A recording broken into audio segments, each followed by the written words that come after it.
As a way of introduction, my hat's off to Bill Oreilly of Fox News for broaching the topics on the crisis of the family, of the culture at large, of the breakdown of the family, out-of-wedlock pregnancies, fatherless homes. But even he misses a few pertinent facts. Most all the mainstream media, NBC, CBS, ABC, CNN, ignores these topics completely, and much of conservative talk show radio does not broach these topics as well. Back in the 1930s, when abstinence, chastity was the expectation, only 3.5% of the babies were born out of wedlock. Even into the early 1960s, the start of the sexual revolution, it had climbed up to only 5%. This would all change starting in the 1970s as our schools began to teach that sex outside of marriage was fine. All they had to do was contracept. They would teach them where to obtain reproductive services, and they were all protected by confidentiality laws, so they did not need to worry about their parents knowing anything about what was going on. Many programs would be quite graphic, introducing condoms on bananas, introducing these ideas and mutual masturbation at ever younger ages. Out-of-wedlock pregnancies would steadily grow and balloon. We now have over 42% of babies born out of wedlock as a whole. It varies from the race. Blacks are 73%, whites are around 28%. Cohabitation rates have radically increased. Marriages and intact families are in a crisis. We now have a crisis of out-of-wedlock pregnancies, fatherless homes, children without guidance, without a rudder, without God, without the church. We have no-fault divorces where over 50% of the marriages end in brokenness. What will you do to stem the tide?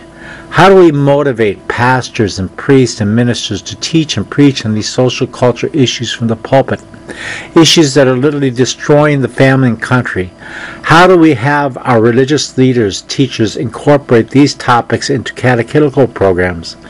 Now, as Bill Oreilly of Fox News points out, we have the media entertainment industry glorifying sex outside of marriage, glorifying non-intact mother and father families, anything goes culture. Let us listen to the rest of the story by Bill Oreilly from Fox News, and let us contemplate, what can you do to help stem the tide? Rarely do they define the problem accurately. So here it is. The reason there is so much violence and chaos in the black precincts is the disintegration of the African American family. Right now, about 73% of all black babies are born out of wedlock. That drives poverty. And the lack of involved fathers leads to young boys growing up resentful and unsupervised. When was the last time you saw a public service ad telling young black girls to avoid becoming pregnant? Has President Obama done such an ad? How about Jackson or Sharpton? Has a congressional black caucus demanded an ad like that? How about the PC pundits who work for NBC News? White people don't force black people to have babies out of wedlock.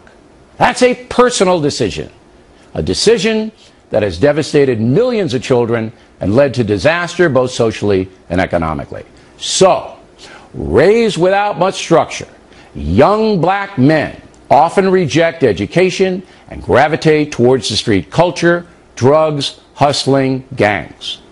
Nobody forces them to do that. Again, it is a personal decision. But the entertainment industry encourages the irresponsibility by marketing a gangsta culture, hip-hop, movies, trashy TV shows to impressionable children. In fact, President Obama has welcomed some of the worst offenders in that cesspool to the White House, when he should be condemning what these weasels are doing. These so-called entertainers get rich, while the kids who emulate their lyrics and attitude destroy themselves. And then there's the drug situation. Go to Detroit and ask anyone living on the south side of the 8 Mile Road what destroyed their city. They will tell you narcotics. They know addiction leads to crime and debasement. But what do the race hustlers and limousine liberals yell about? The number of black men in prison for selling drugs. Oh, it's so unfair. It's a nonviolent crime. and blacks are targeted. That is one of the biggest lies in the history of this country. The thugs who sell hard drugs, no matter what color they are, deserve to be put away for long periods of time. They sell poison. They sell a product that enslaves and kills. They are scum. When was the last time you heard the Congressional Black Caucus say that? How about Jackson and Sharpton? How about President Obama? The solution to the epidemic of violent crime in poor black neighborhoods is to actively discourage pregnancies out of marriage, to impose strict discipline in the public schools, including mandatory student uniforms, and to create a zero-tolerance policy for gun and drug crimes, imposing harsh mandatory prison time on the offenders. And finally, challenging the entertainment industry to stop peddling garbage.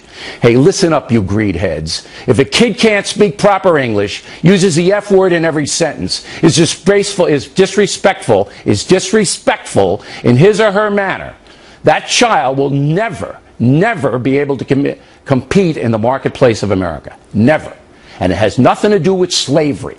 It has everything to do with you Hollywood people and you derelict parents. You're the ones hurting these vulnerable children. You want a conversation? You got it.